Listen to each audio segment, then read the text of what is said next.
Shalom, selamat pagi Bapak Ibu sekalian.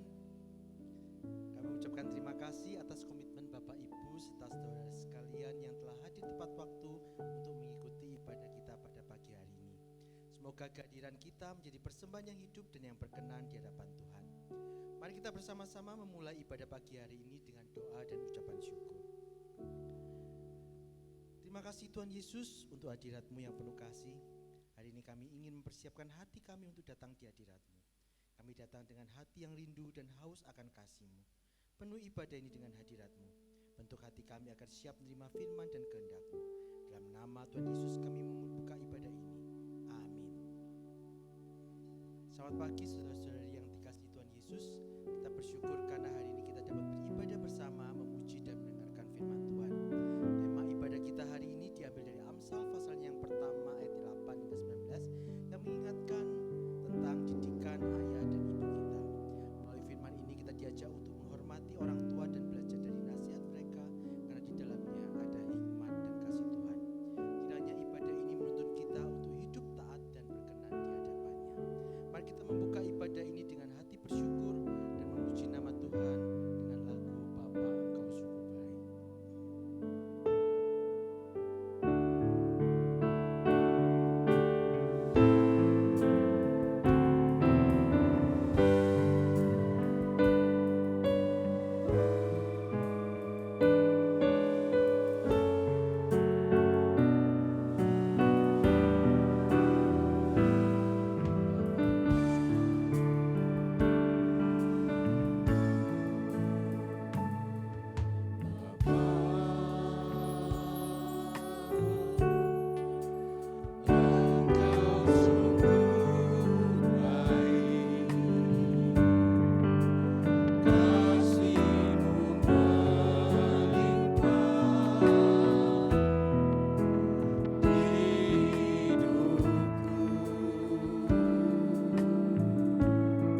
terselenggara dengan pengakuan bahwa pertolongan kita datangnya dari Allah Bapa pencipta langit dan bumi, yang kasih setianya kekal selama-lamanya dan yang tidak pernah meninggalkan hasil perbuatan tangannya.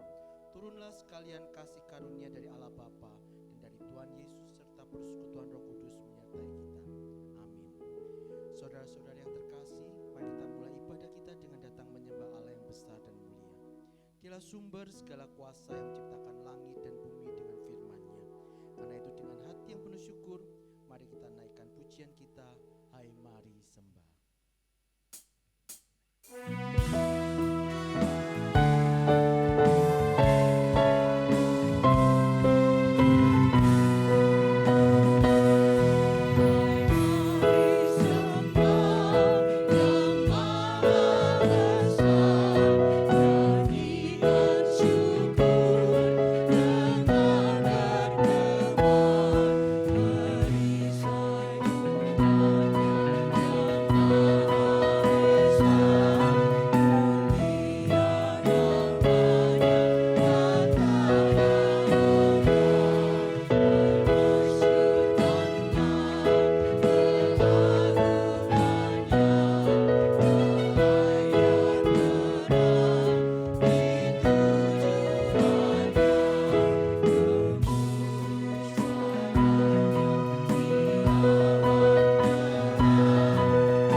Saudara-saudari yang terkasih, mari kita nyatakan iman dan kerendahan hati kita, memohon ampun atas ego dan sikap kita yang bersandar pada diri sendiri. Bila kita mau menyerahkan segala jalan hidup kita bersamanya, karena saat kita berserah dan berdoa, ada kekuatan di setiap langkah kita. Mari kita pujikan lagu Saatku Menyembahmu sambil persiapkan diri untuk mengaku segala dosa kita di hadapan Tuhan.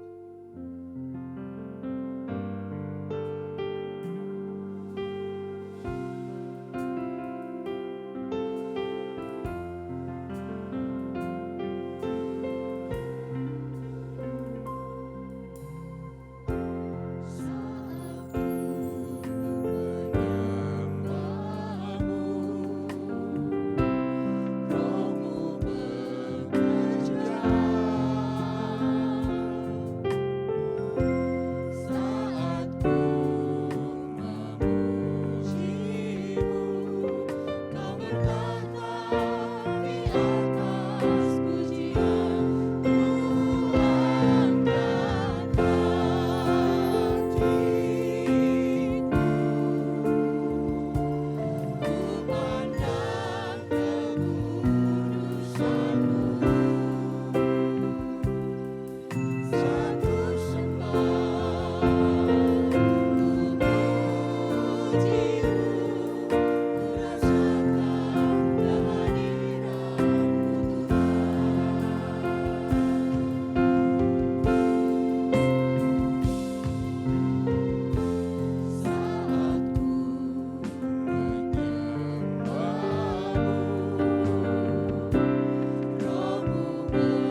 kami juga yang sering menolak didikan dan nasihat orang tua kami.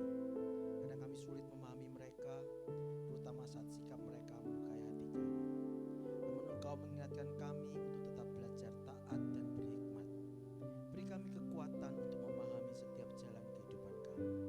Dalam nama Tuhan Yesus kami sudah berdoa. Amin. Ku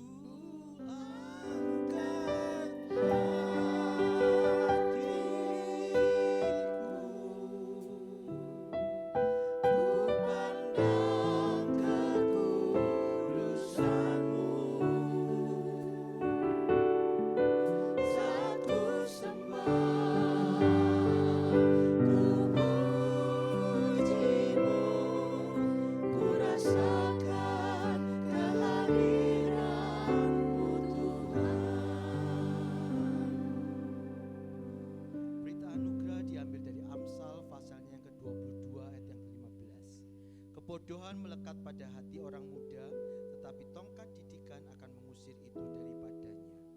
Mari kita bangkit berdiri untuk menerima petunjuk hidup baru. Kita akan bacakan bersama-sama. Petunjuk hidup baru terambil dari Ulangan pasalnya yang kelima ayat yang ke-16. Hormatilah ayah dan ibumu, seperti yang diperintahkan kepadamu oleh Tuhan Allahmu, supaya lanjut umurmu dan baik keadaanmu di tanah yang diberikan Tuhan Allahmu kepadamu. Saudara-saudara yang terkasih, ketika kita belajar menghormati dan mendengarkan, Tuhan menumbuhkan sukacita sejati di hati kita. Sukacita yang tidak tergantung pada keadaan, melainkan datang dari surga, dari hadiratnya sendiri. Mari kita buka hati dan memuji Tuhan dengan penuh ucapan syukur, sebab hanya di dalam Dia ada kekuatan dan sukacita yang meneguhkan kita di tengah setiap badai kehidupan. Mari kita naikkan pujian sukacita surga.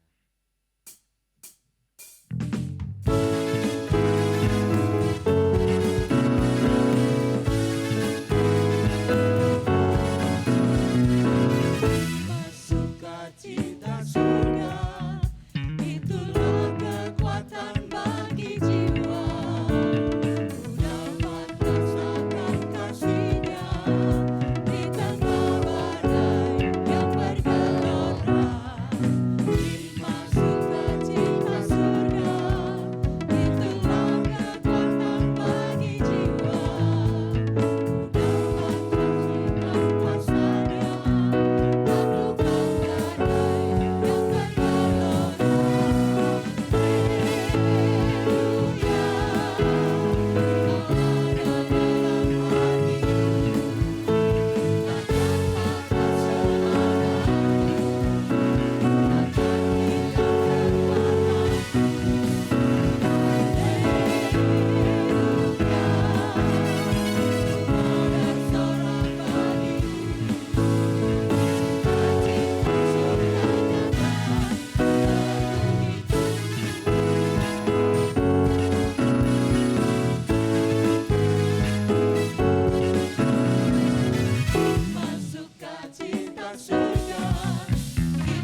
Sebelum kita mendengarkan firman Tuhan, mari kita mempersiapkan hati kita. Kadang kita tidak bisa mengerti firman hanya dengan kekuatan pikiran kita sendiri, tapi kita butuh Roh Kudus yang membuka hati dan memperbarui pikiran kita. Mari kita undang hadirat-Nya, bila Roh Kudus memenuhi dan mengurapi setiap kita dengan kerinduan itu. Kita naikkan pujian Allah Roh Kudus dan mengarilah sekarang. Roh Kudus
Kudus,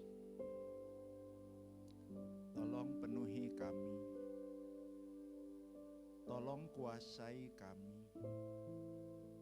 Karena kalau Roh Kudus sendiri tidak memimpin kami, apa yang kami dengar itu masuk di telinga kiri kami, keluar di telinga kanan kami. Dan tidak akan pernah ada sesuatu yang bisa kami ingat, kami bisa pahami, apalagi kami lakukan di dalam keseharian kami. Sekarang tolonglah jadi guru agung buat kami, dan berikan kepada kami hati seorang murid yang mau belajar dan diajar oleh Sang Guru Agung, yaitu Tuhan Yesus lewat Roh Kudus. Hanya di dalam nama Tuhan Yesus kami berdoa. Amin. Silakan duduk.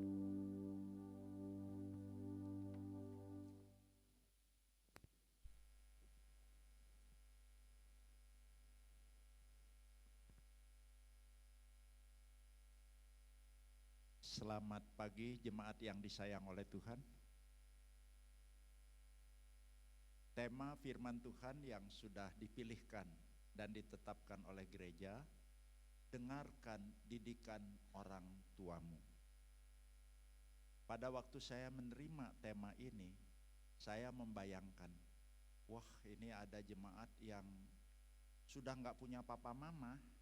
Kenapa? Karena kalau menurut urut kancing kan papa mama sudah dipanggil pulang terlebih dahulu ke rumah bapak ya. Terus kalau begitu dengar didikan orang tuamu, kan tidak ada lagi yang saya bisa dengar begitu. Tapi jangan khawatir, bagi yang jadi anak ini tetap relevan. Bagi kita yang tidak punya orang tua tapi sekarang menjadi orang tua, ini juga tetap akan berbicara kepada kita. Adapun ayat firman Tuhannya dipilihkan juga dari pihak gereja, dari Amsal pasal 1 ayat yang ke-8 sampai dengan ayat yang ke-19. Amsal pasal 1 ayat yang ke-8 sampai dengan ayat yang ke-19. Saya akan bacakan buat kita. Begini bunyi firman Tuhan. Hai anakku, dengarkanlah didikan ayahmu dan jangan menyia-nyiakan ajaran ibumu. Sebab karangan bunga yang indah itu bagi kepalamu dan suatu kalung bagi lehermu. Hai anakku, jangan, jikalau orang berdosa hendak membujuk engkau, janganlah engkau menurut. Sekali lagi, jikalau orang berdosa hendak membujuk engkau, janganlah engkau menurut. Jikalau mereka berkata, marilah ikut kami, biarlah kita menghadang darah, biarlah kita mengintai orang yang tidak bersalah dengan tidak semena-mena. Biarlah kita menelan mereka hidup-hidup seperti dunia orang mati, bulat-bulat seperti mereka yang turun ke liang kubur. Kita akan mendapat pelbagai benda yang berharga. Kita akan memenuhi rumah kita dengan barang rampasan. Buanglah undimu ke tengah-tengah kami, satu pundi-pundi bagi kami, bagi kita sekalian. Hai anakku, janganlah engkau hidup menurut tingkah laku mereka. Hai anakku, janganlah engkau hidup menurut tingkah laku mereka. Tahanlah kakimu daripada jalan mereka, karena kaki mereka lari menuju kejahatan dan bergegas-gegas untuk menumpahkan darah. Sebab percumalah jaring dibentangkan di depan mata segala yang bersayap, padahal mereka menghadang darahnya sendiri dan mengintai nyawanya sendiri. Demikianlah pengalaman setiap orang yang loba akan keuntungan gelap, yang mengambil nyawa orang yang mempunyainya.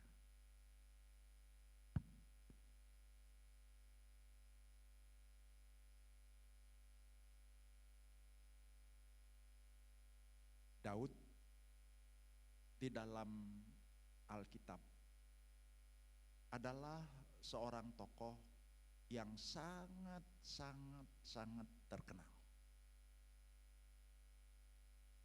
Terkenal bukan hanya pada waktu itu, pada zamannya, tapi dikenal juga dari abad ke abad, bahkan masih sampai sekarang.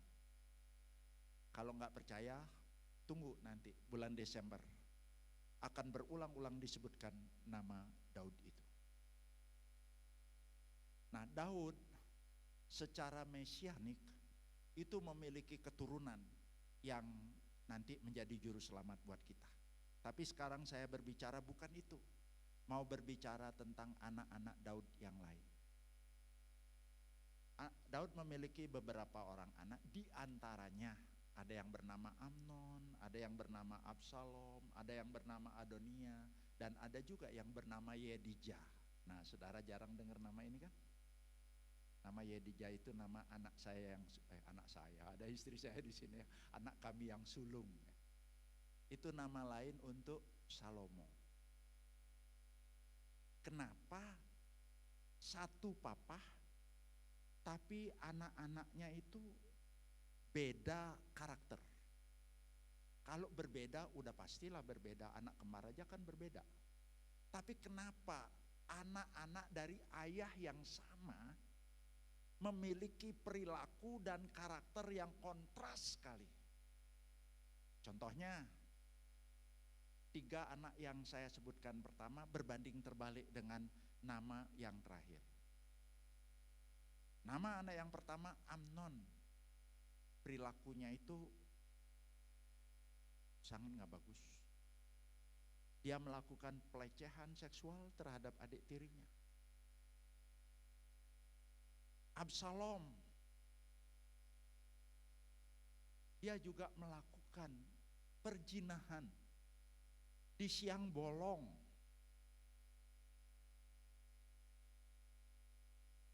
Adonai, orang yang mengangkat diri menjadi raja, dengan kata lain mengkudeta bapaknya tanpa restu dari papanya sendiri.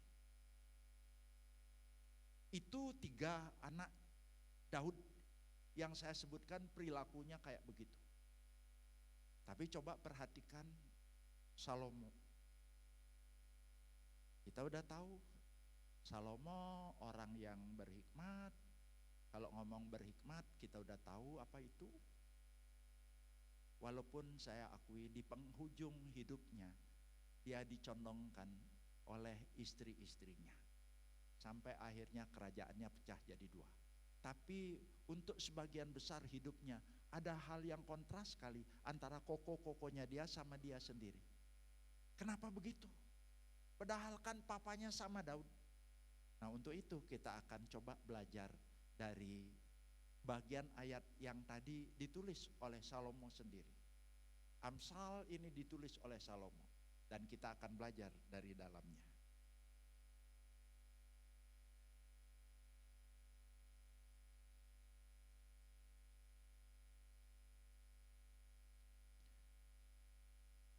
Ayat ini dimulai, ayat 8 dimulai dengan apa?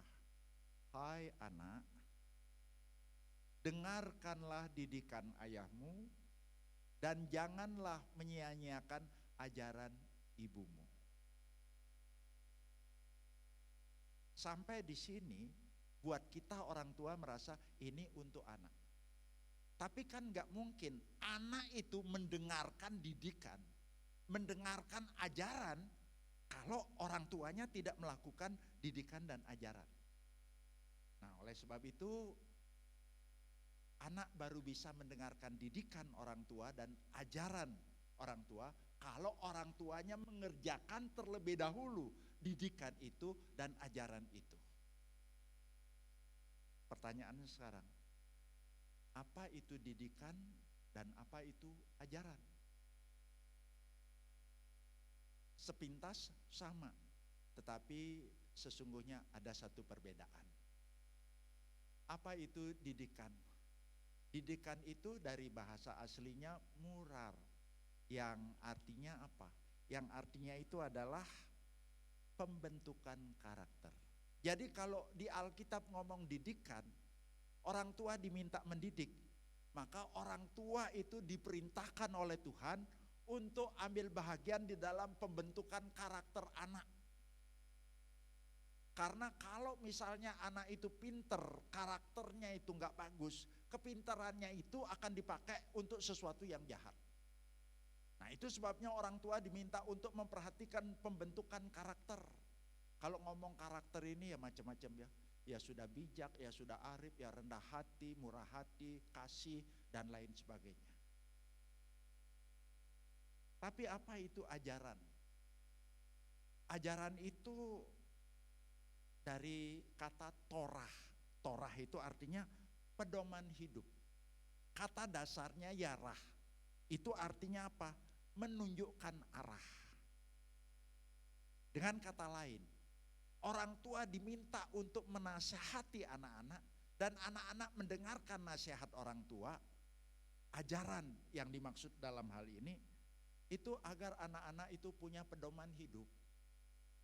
Pedoman hidupnya apa? Firman. Berarti orang tua diminta untuk mengajarkan firman kepada anak-anak. Dan orang tua diminta untuk menunjukkan arah. Sehingga anak itu kelak bagaikan anak panah yang melesat menuju sasaran, bukan meleset dari sasaran. Itulah panggilan buat kita orang tua. Jadi mari yang tersebut di dalam ruangan ini sebagai orang tua yang dikaruniai oleh Tuhan buah hati anak atau anak-anak, biarlah kita boleh mengerjakan bagian kita, yaitu boleh mendidik, boleh mengajar. Bagi anak-anak yang ada di dalam ruangan ini, salah satu bentuk penghormatan kepada orang tua itu adalah mendengarkan, memperhatikan, memperhitungkan, lalu kemudian mematuhi apa yang dikatakan oleh orang tua, batasannya di dalam Tuhan. Nah, pertanyaannya sekarang, mengapa kok orang tua itu perlu mendidik, perlu mengajar? Mengapa? Jawabannya ada di dalam, saya ini ya tadi sempat singgung ya, tentang Daud. Saya mundur sedikit ya, kelewat. Tadi kenapa kok orang tua itu diminta untuk mengajar? Apa bedanya antara anak Daud sama yang lainnya? Ternyata yang membedakan Salomo dan koko-kokonya. Salomo itu pernah mengalami didikan dari papahnya. Tahu dari mana? 1 Raja-Raja pasal 2 ayat 2 dan 3. Papanya tuh ngomong begini, Salomo, Salomo, papa kayaknya gak panjang umur deh. Dan papa tahu, kalau papa gak ada, kamu akan menghadapi sikon yang sangat sulit. Papa tahu dan kamu juga tahu bagaimana koko-kokomu. Papa minta, jadilah laki-laki. Takutlah akan Tuhan. Hiduplah menurut petunjuk Tuhan. Berpeganglah kepada firman Tuhan. Itu ucapan yang pernah disampaikan oleh Daud kepada Salomo. Jadi Daud menasihati Salomo. Dan ini juga yang menjadi alasan kenapa anak itu perlu dididik. Agar bagaimana? Menurut ayat yang ke-9 di situ dikatakan ada 2 kata penting. Yang pertama kalungan bunga atau gelungan bunga. Yang kedua kalung. Nah, didikan orang tua itu dilukiskan seperti kalungan bunga atau gelungan bunga di kepala. Di dalam ayat yang ke-9 itu ya. Itu seperti gelungan atau kalungan bunga di kepalamu. Itu apa? Itu menunjuk kepada didikan dan ajaran. Apa yang dimaksud dengan ini? Ini kan syair. Ini tuh gambaran saja. Kalau syair kita tidak bisa artikan secara hurufiah. Tapi maksud dibalik daripada syair ini apa? Nah, sekarang saya mau menyampaikan satu pengalaman. Belum lama ini saya dan istri pergi ke Bali menghadiri undangan pernikahan anak dari sahabat. Sesampainya di hotel, saya dan istri dikalungi bunga. Mula-mula agak syok juga ya, apa nggak salah nanti kalau diterima taunya salah ya. Ternyata enggak, betul itu, dikalungi bunga. Terus saya coba sempat bertanya ya, sambil lewat kepada yang punya acara itu, kok sampai dikalungi bunga? Ya, kami menghormati para tamu yang hadir. Saya tidak bisa menyambutnya satu-satu, tapi kami menghormati. Coba perhatikan kalau orang misalnya berhasil menjuarai sesuatu gitu ya, nanti dia dapat medali. Selain medali kadang-kadang kalau zaman dulu itu justru ya bunga yang dipasang di kepalanya. Jadi dengan kata lain, ini adalah sebuah gambaran kehormatan. Ini adalah gambaran kehormatan. Lalu sekarang apa bedanya dengan yang berikutnya lagi? Kalau tadi seperti gelungan bunga di kepala, terus kemudian dikatakan juga nasihat orang tua, didikan orang tua, ajaran orang tua itu seperti kalung di leher. Kalung ya memang dipakainya kan di leher. Kalau misalnya kalung itu udah dipasang di leher gitu ya, kan kelihatannya bagus. Apalagi yang lehernya itu jenjang ya. Wow gitu, kalau dilihat dari jauh udah kelihatan tuh kalungnya tuh bagus kan. Ini menunjukkan apa? Ini menunjukkan gambaran tentang keindahan, indah untuk dilihat. Nah, orang tua diminta untuk mendidik anak, untuk mengajar anak, dan anak diminta untuk mendengarkan didikan orang tua, tidak mengabaikan ajaran orang tua. Kenapa? Karena didikan dan ajaran itu pada waktu diterapkan, maka orang yang menerapkan itu akan ada hikmat di dalam hidupnya. Kalau dia punya hikmat di dalam hidupnya, dia tahu tangan kiri, membedakan tangan kiri dan tangan kanan. Tahu mengambil keputusan yang tepat. Tahu bagaimana misalnya ada satu penguasaan diri. Tahu bagaimana harus mengasihi, kapan berbicara, kapan tidak berbicara. Kapan marah, kapan gak marah. Orang itu tahu. Dan kalau sampai di dalam hidup ada orang yang seperti itu loh, itu menjadi sesuatu kebanggaan, menjadi satu kehormatan buat yang bersangkutan. Apalagi kalau orang tuanya mendengarkan, orang tuanya pun akan merasa terkagum-kagum. Kemudian ada satu keindahan, jadi orang melihatnya itu bagus sekali. Itu maksudnya.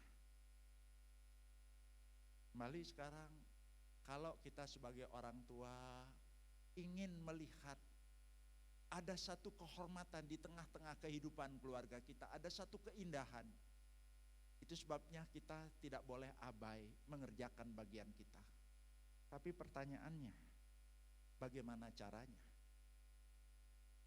Nah, caranya itu ada di dalam ayat yang ke-10 sampai ayat yang ke-19 yang agak sedikit sulit untuk dipahami karena ini bentuknya syair. Tapi saya bagi menjadi dua. Yang pertama, jangan termakan bujuk rayu orang jahat. Makanya di dalam ayat yang ke-10, hai anakku, diulang lagi kata yang pertama tadi. Hai anakku, dengarkan didikan papa, jangan abaikan ajaran mama. Lalu kemudian diulang lagi di sini sekarang.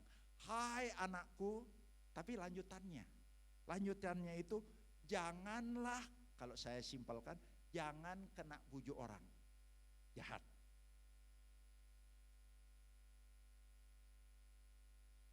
Papanya sudah tahu apa yang dilakukan oleh orang-orang jahat pada waktu itu ya, pada waktu itu.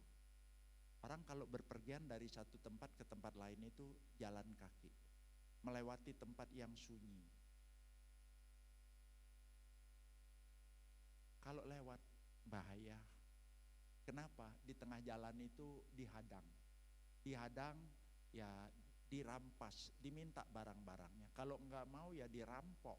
Kalau kita berani ngelawan ya dibunuh. Itu yang terjadi pada waktu itu. Nah, orang tua yang paham situasi yang seperti itu ngomong sama anaknya, "Nak, nanti kalau ada orang jahat ngajak kamu ya, ngajak kamu untuk kumpul-kumpul sama mereka, mau cari uang yang gampang ya, terus kemudian membegal orang, merampas orang ya, sampai mengorbankan nyawa orang. Kamu jangan ikut-ikutan ya." Itu perikop dari ayat 10 sampai ayat 14, intinya seperti itu. Hari ini kayaknya nasihat ini tidak terlalu relevan buat anak kita. Kenapa? Sekarang kan kalau berpergian itu pakai mobil, rame juga ya, nggak sepi kayak zaman dulu. Tapi sudah ada perubahan. Secara sikon bisa ada pergantian, hanya bentuk atau bajunya yang berganti, tapi kejahatannya sama. Nah, hari ini ada begitu banyak cara orang melakukan kejahatan. Saya pada waktu duduk di kantor gereja dengar telepon, ya, Pak, gereja Bapak dapat mobil dari Departemen Agama. Saya nggak kaget karena saya udah was-was, ya, maksudnya waspada bukan was-was. Terus saya dengan tenang bilang, oh ya, terima kasih. Gimana caranya biar dapat mobil itu? Saya ladeni. Orangnya bilang, ya Bapak transfer dulu biar nanti mobilnya bisa dikirim gitu. Terus saya bilang begini, dengan tidak bermaksud mengecilkan pemberian dari Departemen Agama, gereja saya kayaknya cukup deh mobilnya. Jadi kalau Bapak mau salurin aja ke gereja lain, saya bilang begitu. Terus ngomongnya begini lagi, enggak, ini keputusan dan gereja Bapak yang dapat. Saya langsung ngomong, udah zaman gini jangan nipu orang. Hidup itu bukan hanya ini, nanti lo ketemu sama Tuhan harus dipertanggungjawabkan, kok ya nipu gereja sama pendeta lagi. Ada orang yang kayak gitu. Tapi ada juga orang yang jahat sekarang apa? Oh, macam-macam caranya. Coba ada orang yang berpesan, saya tidak menuduh karyawan yang melayani itu ya. Ada kalanya kenapa kartu kredit kita bisa bocor? Karena waktu kita bayar kadang-kadang kan kita ngegampangin, titip kartunya terus kemudian kita itu kan digesek sama orang toh. Oh, sekarang sudah lebih maju, kadang-kadang alatnya dibawa. Tapi kan ada masa di mana di situ toh digeseknya di ini. Kita nggak mau ke kasirnya, kita tetap duduk. Tahukah kita nomor kartu kredit kita semua udah ketahuan, terus nomor yang di belakangnya itu pun dicatat. Itu sebabnya terus akhirnya gimana? Kebobolan ya waktu belanja ya. Kenapa nggak pakai kartu kredit? Kenapa ini ada tagihan gitu kan? Kita bingung. Ya itu persoalannya. Karena ada orang yang ngajak-ngajak gitu, kamu kan kerja di sana toh, caranya gini ya nanti untuk saya. Itu. Nah, tolong hari ini kita menasihati anak-anak, poinnya gini. Nah, hidup ini memang gak gampang. Tapi gak boleh hidup itu mau dapat uang cepat lalu merugikan orang. Poinnya itu sebenarnya nasihatnya dari ayat 10 sampai 14 itu. Apalagi sampai melakukan tindak kekerasan. Apalagi sampai bikin orang susah, merugikan orang. Jangan dilakukan seperti itu.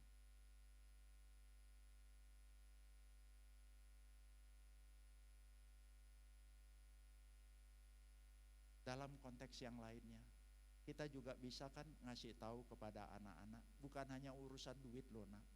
Urusan apa saja yang sifatnya tuh nipu orang, menggelapkan keuangan perusahaan, walaupun perusahaan itu nggak tahu, jangan dilakukan itu. Lalu di bagian yang kedua,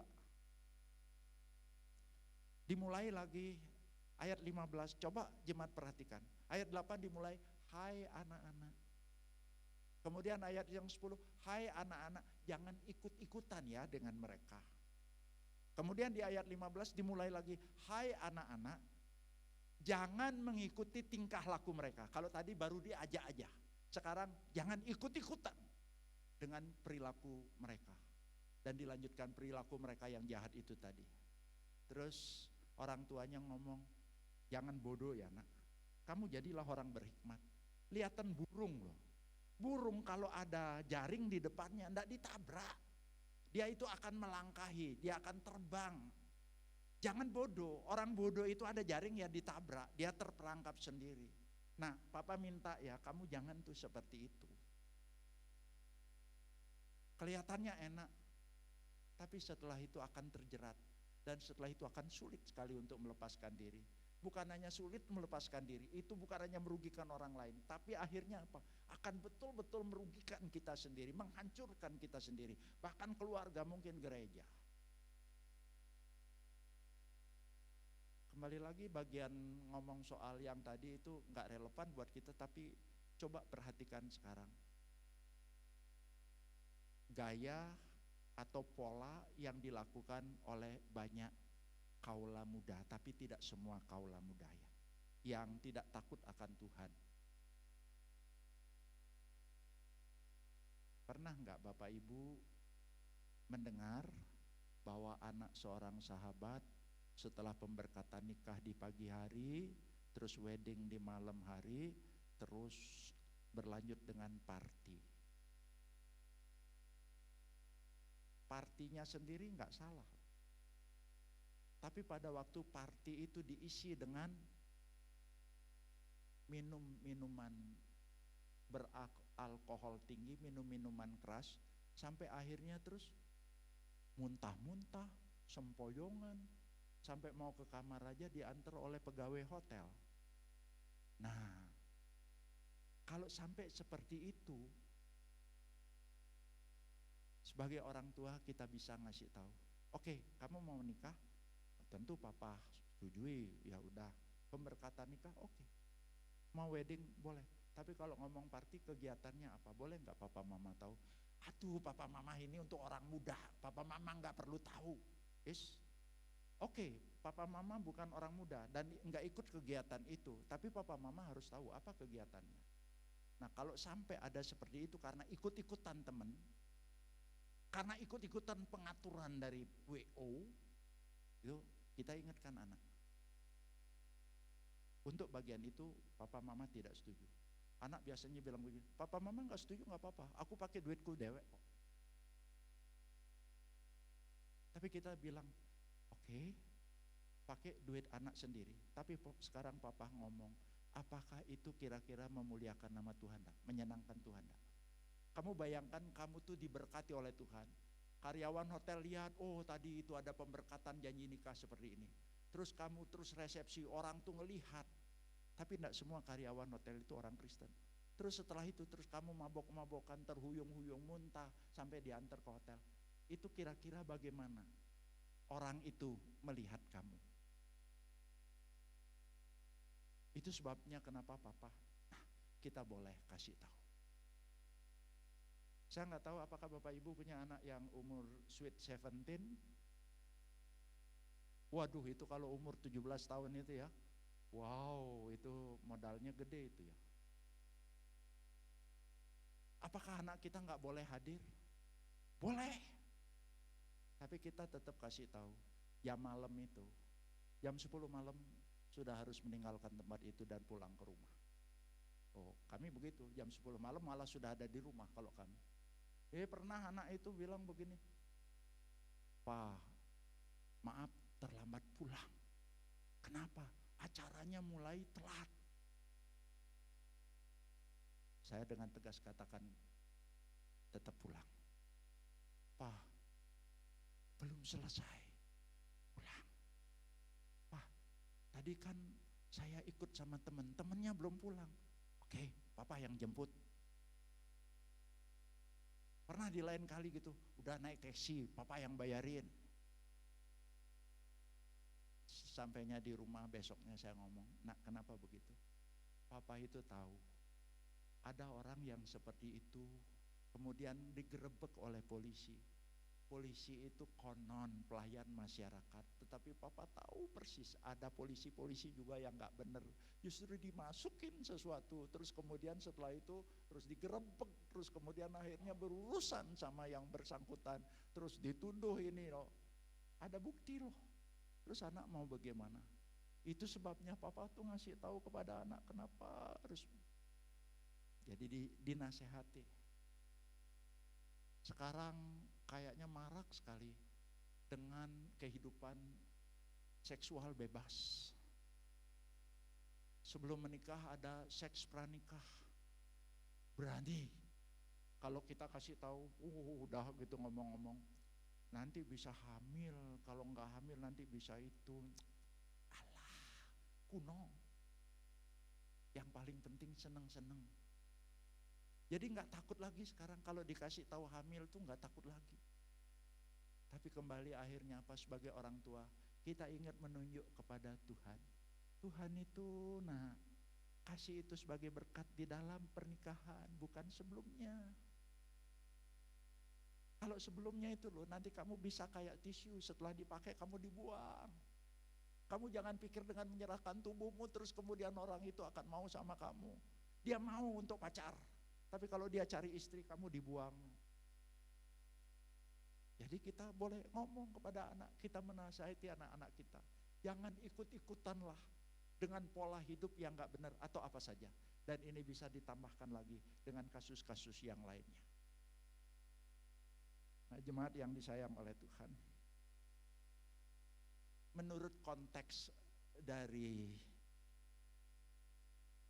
Amsal 1 ayat 10 sampai 19 itu seperti itu. Tapi pertanyaannya sekarang, setelah kita tahu caranya, jangan kaget kalau tetap ada satu permasalahan. Masalahnya itu apa? Ini dia. Masalah yang pertama, orang tua sudah mengerjakan bagiannya, tapi anak tidak mau mendengarkan. Bukan hanya anak tidak mau mendengarkan, anak juga mengabaikan. Dengar dia, tapi setelah itu dia cuek bebek, nggak diperhitungkan. Sehingga tidak sedikit kan orang tua setelah anaknya gede itu, ngelus dada nangis. Kenapa waktu anak dia nurut ke sekolah minggu, nurut ke gereja, tapi sekarang setelah gede ngingetin malah, aku udah gede, aku udah punya keluarga sendiri, udah jangan ikut-ikutan ngatur aku. Diabaikan nasihat orang tua. Permasalahan lainnya lagi yang membuat anak seperti itu, kenapa? Sebenarnya karena anak itu merasa tidak dikasihi. Anak merasa tidak dikasihi. Tadi saya ada sebut nama Adonia ya, nama Adonia. Adonia itu kan salah satu anak dari Daud yang mengkudeta ayahnya, yang memproklamirkan diri jadi raja tanpa restu dari papanya sendiri. Di dalam 1 Raja-Raja pasal yang ke-1 ayat yang ke-6 disebutkan, saya kutip seperti ini ya. Seumur hidup Adonia, ayahnya belum pernah berbicara dan seterusnya. Bayangin. Kalau kepada Salomo dia pernah ngomong. Tapi kepada anaknya Adonia, Alkitab mencatat, seumur hidup Adonia, papanya enggak pernah ngomong sama dia. Ya, karena pada zaman itu dia sibuk kerja, kalau boleh dibilang ya, sibuk perang terus. Pada zaman dia kan perang terus gitu ya. Sehingga pada zaman Salomo perangnya udah berakhir dan mengalami masa kejayaan. Tapi saking sibuknya, begitu sibuknya sampai itu nggak punya waktu kali untuk ngomong. Nggak ngomong sama anak. Jadi kalau misalnya orang tua nggak ngomong sama anak, nggak pernah mendengarkan anak, nggak juga memberi waktu untuk anak, kan anak merasa nggak disayang. Jadi kalau pada waktu kecil udah nggak ada bonding, nggak ada relasi yang dekat dengan anak-anak. Pada waktu gede, jangan berpikir bahwa anak itu nanti akan mau dekat dengan kita. Tidak sedikit kan akhirnya orang tua di masa tuanya merasa, kenapa anak saya itu nggak sayang sama saya ya? Telepon pun enggak, apalagi datang. Sedih saya. Itu ucapan-ucapan orang tua, kenapa begitu? Karena dari kecilnya anak itu, orang tuanya udah nggak melakukan bagiannya. Melakukan bagiannya pada waktu ngomelnya saja, marah-marahnya saja, tapi pada bagian yang lainnya enggak. Sehingga terus akhirnya anak bertumbuh seperti itu. Nah, saya berharap kita di dalam ruangan ini enggak ada yang mengalami seperti itu, dan jangan ada anak-anak yang membuat orang tua kita juga nanti mengalami seperti itu. Kalau begitu terus gimana caranya? Kuncinya apa? Kasih. Biasanya kalau tema mendidik anak itu diambil dari Amsal 22 ayat yang ke-6. Nah, saya akan membacakan bagian itu. Amsal 22 ayat 6. Didiklah orang muda menurut, perhatikan, jalan yang patut. Jalan yang patut yang dimaksud di sini adalah kebenaran. Didiklah orang muda menurut kebenaran baginya, maka pada masa tuanya pun tidak akan menyimpang dari jalan itu. Mazmur 119 ayat yang 9. Bagaimana orang muda menjaga kelakuannya agar tetap murni? Dengan berpegang kepada firman-Mu. Dengan kata lain sekarang, mari kepada para orang tua, kita kerjakan bagian kita, dan fondasinya untuk mengerjakan didikan dan ajaran itu adalah kasih. Nah, biarlah kita boleh mengasihi anak-anak kita. Bagaimana cara mengasihi anak-anak kita? Banyak cara, di antaranya yang saya tuliskan di sini. Di antaranya yang pertama, dengan diucapkan. Jadi kalau kita betul-betul sayang kepada anak, jangan kita itu, gak usah lah, kan anak juga tahu, bisa merasakan. Enggak, anak itu pengen juga mendengar. Jangankan anak, orang gede juga pengen mendengar kok. Istri saya ada di sini. Dulu pada waktu pacaran, saya sering ngomong I love you gitu ya. Tapi setelah menikah, saya berhenti ngomong I love you. Tapi saya buktikan I love you itu dengan perbuatan. Terus istri saya ngomong begini, Ade udah lama gak denger, pengen denger. Saya bilang, kan papa sekarang gak perlu ngomong, sudah membuktikan. Ya masih ngomong begini, iya tapi Ade mau denger. Sekalian aja ngomong I love you today, tomorrow, and forever. Oh. Orang itu perlu mendengar bahwa dia itu disayang.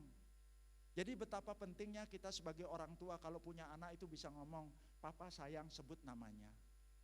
Papa sayang Winas, papa sayang Theo, mama sayang Winas, mama sayang Theo. Engkong sayang, saya juga begitu ya. Opa sayang Sydney, itu kepada cucu saya. Tapi terus ada satu tambahan yang perlu kita sampaikan. Pada waktu kita ngomong, saya sayang kamu, tapi yang terutama, Yesus itu lebih menyayangi kamu. Itu yang perlu kita sampaikan, itu yang terus kita perdengarkan. Yang kita perdengarkan itu tidak akan berlalu dengan sia-sia. Kenapa? Direkam di otaknya dia itu. Dan ini penting banget. Kalau dia tahu bahwa dia disayangi oleh Tuhan, dan yang konkret itu adalah orang tua sebagai wakil Tuhan, yang ngomong terus begitu ya, anak itu sudah punya modal untuk nanti bisa mendengarkan orang tua. Kedua, bagian yang kedua yang bisa dilakukan itu adalah didengarkan. Bedanya didengar sama didengarkan apa? Kalau didengar itu mendengar sambil lalu. Kalau didengarkan atau mendengarkan itu mendengarkan dengan penuh perhatian, dengan penuh kesungguhan, tidak sambilan. Coba sekarang Bapak Ibu perhatikan, berapa banyak anak-anak kita yang pada waktu mau ngomong sama kita atau ngomong sama kita sambilan. Entah sambil kerja, entah sambil ngelihat TV, sambil ngelihat HP atau yang lainnya. Sehingga anak itu belajar, lu gak penting. Tapi kalau didengarkan, itu artinya apa? Berhenti mengerjakan sesuatu atau melakukan aktivitas tertentu itu, terus kemudian betul-betul mata kita memandang dia, tubuh kita memandang dia, terus kemudian kita ngomong, oke, anak mau ngomong apa? Salah satu hal yang sampai saat ini anak saya masih bisa lakukan kepada istri saya, ngomong, Mami sibuk gak? Pokok mau ngomong sesuatu. Sesibuk apapun dia akan berhenti menyibukkan diri dengan kegiatan itu, sekalipun atas nama pelayanan. Tapi pelayanan itu kan masih bisa dipersiapkan nanti malam, jam tidurnya dikurangi dikit. Tapi dia pada waktu itu akan sediakan waktu. Ngomong apa? Itu didengarkan. Hanya anak yang didengarkan terlebih dahulu, dia akan siap untuk mendengar. Coba perhatikan, kalau anak udah didengarkan dulu ya, ajak ngomong bla bla bla bla bla bla, nanti dia akan ngomong, menurut papi gimana? Menurut mami gimana? Berarti pada waktu dia ngomong menurut papi gimana? Menurut mami gimana? Itu tandanya bahwa dia siap untuk mendengarkan. Jadi didengarkan terlebih dahulu, bukan diomeli terus.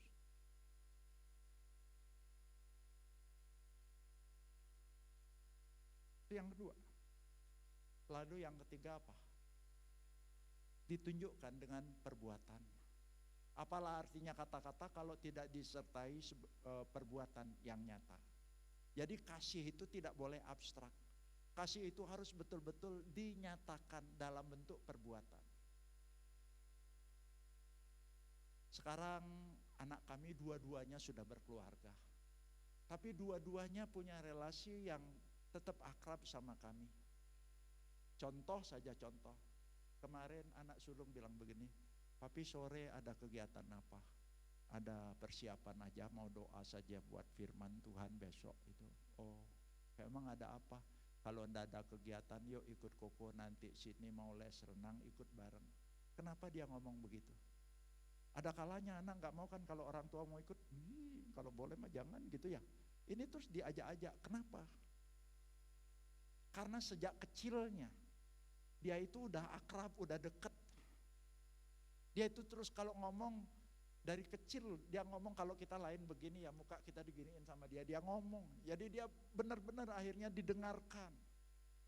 Nah sekarang bukan hanya memberi waktu secara sambilan, betul-betul itu perbuatan itu nyata, mengorbankan waktu tenaga untuk apa? Ngomong sama dia. Gereja pernah ngomong begini sama saya, Pak Nyoman, biar pelayanan bisa lebih bagus lah. Bagaimana kalau gereja carikan supir buat Pak Nyoman? Jadi anak-anak itu pergi ke sekolah, pulang sekolah itu diantar jemput supir saja. Jadi Pak Nyoman bisa mau besuk, mau apa lagi itu.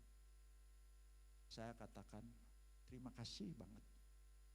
Saya tidak akan abai mengerjakan untuk jemaat. Tetapi jemaat saya yang pertama itu adalah keluarga saya. Saya akan antarkan anak pergi ke sekolah sendiri, saya juga akan jemput. Masalahnya bukan hanya nganter atau jemput, tapi waktu nganter itu saya bisa ngomong-ngomong. Waktu jemput itu saya juga bisa tanya gimana tadi di sekolah. Saya bisa ngomong-ngomong terus. Nah, itu maksudnya kasih yang dinyatakan dalam bentuk perbuatan itu. Anak itu merasakan kehadiran dari kita sebagai orang tua. Sudah barang tentu ada tambahan-tambahan yang lainnya, sehingga anak merasa benar-benar disayang, diperhatikan. Kalau udah seperti itu, percayalah, pada waktu kita ngomong, karena dia tahu, papa kalau ngomong pasti penting, jadi dia akan mendengarkan. Ajaran kita, nasihat kita itu akan diperhitungkan, diperhatikan. Nah ada satu lagi, apa itu? Kasih itu harus bersifat fleksibel, lentur, tidak kaku. Untuk bagian ini saya mengalami kesalahan. Saya benar-benar menghadapi keluarga, terutama anak-anak, kaku banget. Ya, enggak. Kalau untuk urusan prinsip begitu bagus. Tapi kadang-kadang bukan untuk urusan prinsip, saya juga kaku, enggak ketulungan. Kalau saya lagi berpergian, mamahnya enggak. Nah mamahnya, anak akan ngomong begini, "Mih, mumpung papi enggak ada, kita mau McD yuk, kita mau KFC yuk." Karena kalau dia tahu ngajak saya gitu, "Pak, mam ini enggak sehat." Jadi saya enggak mau mengalah untuk sesuatu yang sebenarnya nggak terlalu prinsipil. Saya nggak mau lentur untuk bagian itu.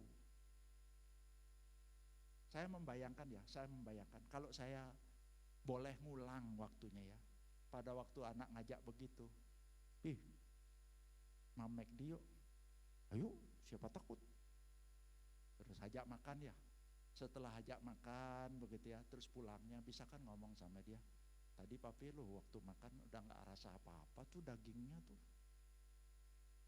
Oh, kok bisa begitu? Iya, itu panasnya yang dipakai masaknya itu tuh apinya sekian, sehingga sekarang tuh vitaminnya udah habis semua. Minyaknya itu udah dipakai itu loh, gorengnya tuh sering sekali, wah tuh gak sehat buat kita. Coba kalau misalnya saya ikut, toh bukan tiap hari anaknya minta ke McD kan. Tapi setelah misalnya saya ikut ngalah dulu gitu loh. Terus baru kemudian ngomong sama dia kan lain, anak itu akan beresponnya tuh lain. Itu yang dilakukan oleh istri saya. Jadi kalau saya pas pergi anak itu, ya ayo, tapi nanti istri saya pasti kasih tahu saya, ya wes nggak apa-apa. Karena saya memang nggak suka itu ya. Mending ayam goreng pemuda, presiden gitu ya, yang gitu-gitu enggak. Nah, saya belajar, akhirnya saya belajar. Setelah ini lewat, saya mengambil hikmah. Alangkah bagusnya kalau kasih itu tidak kaku untuk yang bukan prinsip. Lentur, belajar ngalahan dikit. Tapi setelah itu terus pasti anak itu akan mendengarkan pada waktu kita ngomong. Kita menjelaskan, dia akan pasti dengarkan kok. Nah jemaat yang disayang oleh Tuhan, saya kembali lagi. Firman Tuhan pada pagi hari ini mengingatkan kepada anak-anak untuk mendengarkan didikan orang tua, tidak mengabaikan ajaran mama. Itu artinya apa? Memperhatikan, memperhitungkan nasihat orang tua. Anak baru bisa mendengarkan nasihat kalau orang tua mengerjakan bagiannya. Nah itu dilakukan kenapa? Karena kalau itu dikerjakan, indah.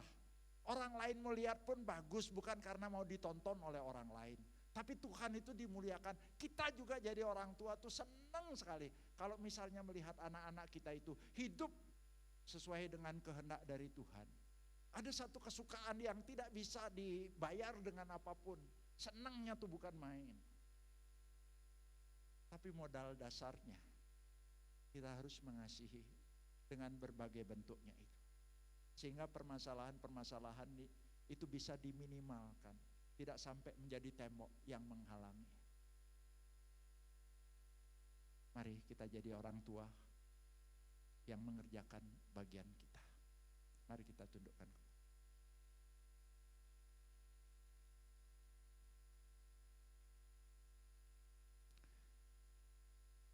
Jarang kami mendengarkan firman dari Amsal 1 ini tentang mendidik anak. Lebih banyak dari bagian ayat-ayat yang lainnya. Tapi hari ini kami tetap sudah mendengarkan. Oleh sebab itu tolong kami yang menjadi orang tua, kami boleh mengerjakan bagian kami. Sebagai anak, kami menghormati orang tua dengan cara mentaati apa yang diajarkan oleh orang tua. Karena Tuhan melalui kepatuhan kami, melalui kami tidak abai mengerjakan bagian kami, kami akan melihat sesuatu yang bagus, yang indah. Ada sebuah kehormatan, ada satu keindahan, sehingga akhirnya namamu boleh dipermuliakan lewat kehidupan relasi kami sebagai orang tua dengan anak. Kami tahu ini tidak mudah, apalagi bagi kami yang abai di masa yang lalu. Kami tidak bisa memutar jarum jam itu. Tapi sekarang Tuhan, ke depannya selagi kesempatan itu masih Tuhan berikan, bantulah kami sebagai orang tua Tuhan untuk belajar Tuhan mengucapkan kata kalimat yang membangun anak. Kami boleh ya Tuhan mendengarkan anak, bukan hanya ngoceh kepada anak, tapi kami juga investasikan waktu kami untuk boleh bercengkrama dengan mereka. Kami boleh ya Tuhan menyampaikan nilai-nilai kebenaran, bahkan bersaksi ya Tuhan bagaimana kami pernah berjalan bersama-sama dengan Kau. Sehingga anak akhirnya bukan hanya mendengar, tapi boleh melihat bagaimana kami melakukannya. Apalagi itu dirasakan oleh anak langsung. Tuhan ada tolong juga kami satu lagi Tuhan. Kami boleh lentur di dalam hidup ini untuk yang tidak prinsip. Kami boleh mengalah bukan untuk kalah, tapi agar punya celah untuk kami bisa ya Tuhan nanti berbicara dari hati ke hati. Dan kami berharap bagian ini kami lakukan dan Tuhan boleh disukakan, Tuhan senang melihatnya. Tolong bantu kami, tidak hanya mengerti, tapi Roh Kudus menguatkan kami untuk mempraktekannya, menerobos semua kesulitan yang ada. Dalam nama Tuhan Yesus, amin.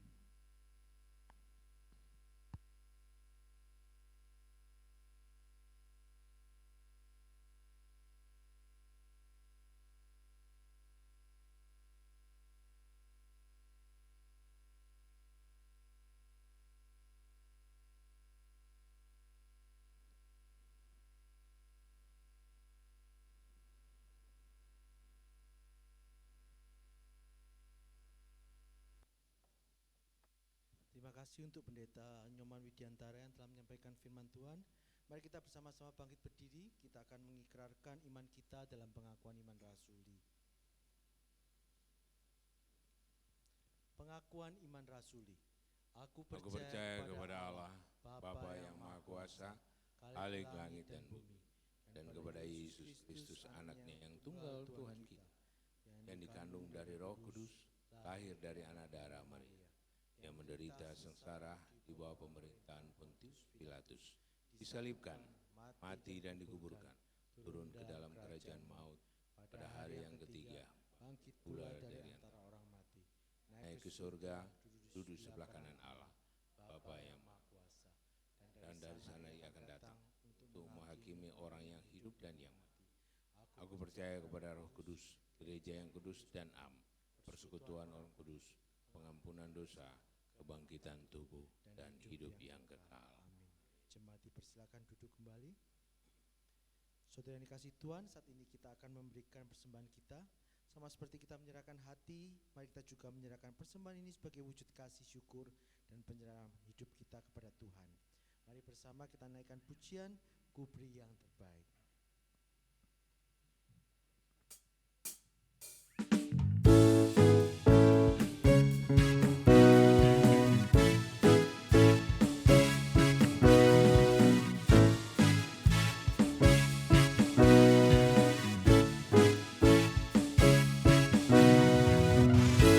Temukan kasih yang sejati tiada pernah berubah, hanya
persembahan ini menjadi harum yang berkenan di hadapan-Mu dan dipakai untuk pekerjaan-Mu. Dalam nama Tuhan Yesus Kristus kami sudah berdoa dan mengucap syukur. Amin.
Selamat pagi Bapak Ibu yang dikasihi Tuhan.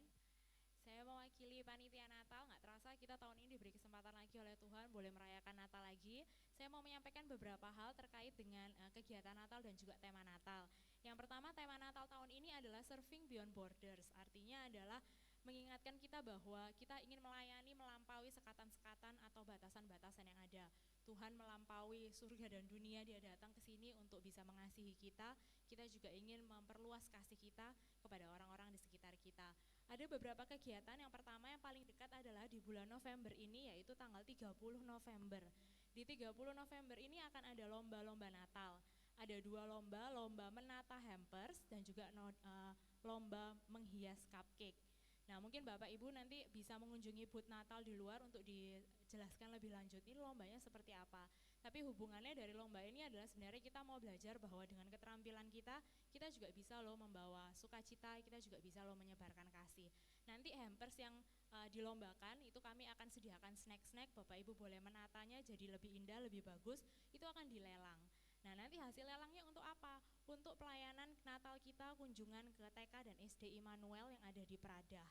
Jadi kita akan merayakan Natal bersama dengan murid-murid dan guru di sana karena mereka juga memang membutuhkan bantuan dari kita. Kemudian untuk cupcake-nya nanti boleh dibawa pulang kalau ikut lomba yang menghias cupcake.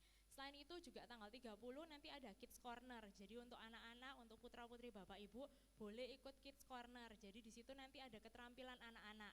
Sistemnya nanti beli tiket. Jadi beli tiket dikasih keterampilan misalnya membuat gantungan kunci atau membuat tas dan sebagainya. Barang keterampilannya boleh dibawa pulang. Uang tiketnya untuk apa? Kembali nanti akan kita pakai untuk menolong untuk kegiatan pelayanan di SD dan TK Immanuel.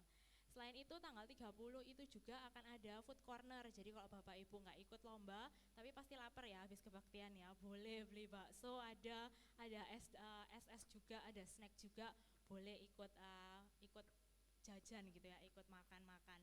Kemudian tanggal 7, sebelum tanggal 7 ada tanggal 5 dan tanggal 6, 5 Desember itu adalah Natal Westlight. Jadi Natal pemuda remaja. Bapak Ibu yang punya anak, putra putri, cucu yang usia pemuda remaja sangat boleh diundang untuk datang Natalan Westlight jam 19.30 di tempat ini. Kemudian tanggal 6 itu adalah Natal GKT wilayah 2, jadi wilayah Surabaya, Mojokerto dan sekitarnya. Ada di GKT Hosana. Kami mengundang Bapak Ibu semuanya boleh ikut, boleh daftar. Sistemnya nanti pendaftaran boleh juga mengunjungi booth Natal untuk daftar Natal wilayah 2. Kemudian tanggal 7-nya hari Minggu itu kita akan adakan pasar murah untuk kita semua dan juga untuk warga, juga sekalian sembako murah untuk warga. Jadi sistemnya pasar murah itu kami mengundang Bapak Ibu untuk boleh mendonasikan barang-barang. Jadi barangnya boleh pakaian, boleh barang elektronik, alat rumah tangga, baru boleh atau barang yang sudah pernah dipakai tapi masih layak pakai juga boleh. Nanti itu akan kami jual murah.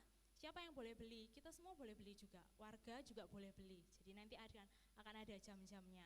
Selain itu kami juga menjual paket sembako murah untuk warga di sekitar gereja. Paket sembako ini harga aslinya 100.000, tapi kami akan jual dengan harga 50.000 kepada warga.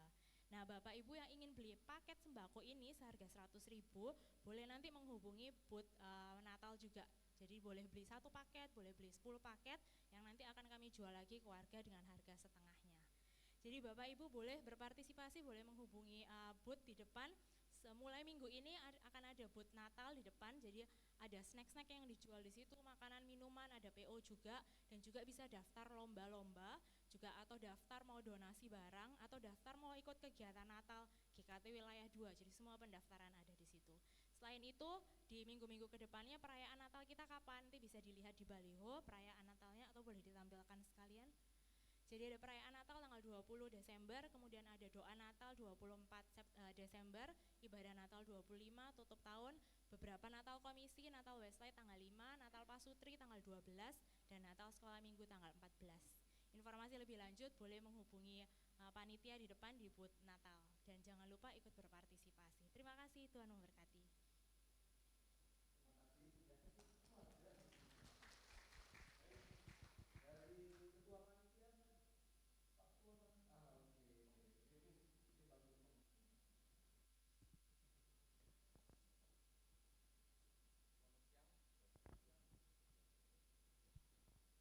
Selamat siang Bapak Ibu sekalian, Shalom.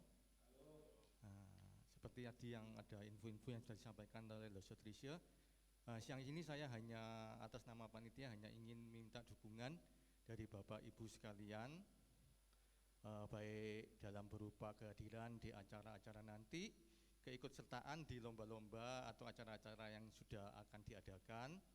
Dukungan doa ini yang paling penting, dan juga yang tak kalah penting adalah dukungan dana. Jadi dari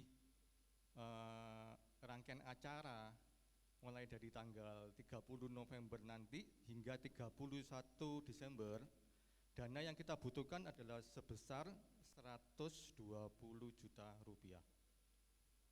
Jadi Bapak Ibu bisa ikut mendukung lewat amplop persembahan yang sudah dibagikan per hari ini. Akan kita bagikan sampai minggu-minggu ke depan, atau juga bisa lewat mendukung dengan cara-cara yang lain. Ada jemaat yang sudah juga mendukung dengan menyumbang 40 dus air mineral, dan ada juga yang mendukung dengan menutup satu menu makanan yang nanti akan kita nikmati bersama-sama. Kalau misalnya ada jemaat yang mau mendukung dengan yang lain, bisa informasi ke kami panitia Natal, majelis, atau juga hamba Tuhan yang ada di tempat kita ini. Sekian, terima kasih untuk informasinya. Tuhan Yesus memberkati.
biarlah anak itu Yesus Kristus Juru Selamat kita selalu berjalan di dalam kehidupan kita, susah atau senang, karena kita yakin Dia akan selalu serta, dan biarlah Roh Kudus menghiburmu dalam kesulitan, menunjukkan jalan